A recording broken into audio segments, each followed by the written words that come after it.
Padova è la quarta provincia più anziana del Veneto. Su circa 930.000 abitanti, oltre il 37% ha più di 65 anni. Dal 2002 gli anziani sono aumentati del 9,5%, ma i fondi pubblici per sanità e non autosufficienza restano pochi, troppo pochi. È quanto emerso al convegno organizzato da NPC a Veneto al Crown Plaza di Limena, da cui l'associazione ha lanciato l'allarme. I nostri anziani indigenti rischiano di essere lasciati soli. La legge di bilancio è stata avara, per il momento è avara nei confronti dei pensionati, nei confronti della sanità, nei confronti delle politiche sociali.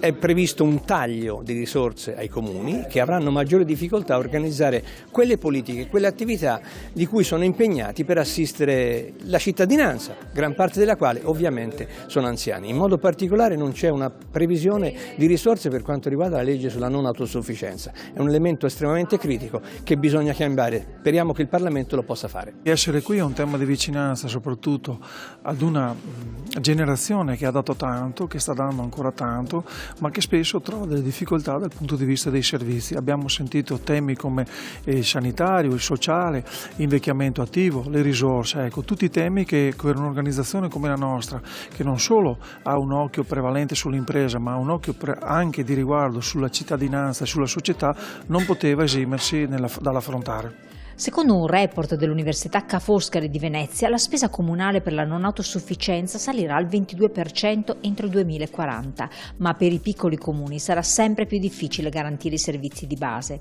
Sebbene il Veneto abbia investito nel personale sanitario, assumendo circa 4.000 nuovi professionisti dal 2019, la spesa pro capite resta insufficiente. C'è da dire che abbiamo avuto l'opportunità come comuni di mettere in evidenza le difficoltà che noi incontriamo in termini soprattutto di risorse di fronte ad una società che sta sempre più invecchiando e che richiede una serie di servizi socioassistenziali ai quali i comuni non si possono sottrarre, ma che richiedono comunque delle disponibilità economiche. CIA Veneto ha raccolto 21.276 firme per una sanità pubblica più efficace, consegnate all'assessore Emanuela Lanzarin. Obiettivo: chiedere maggiori risorse per non abbandonare chi è in difficoltà.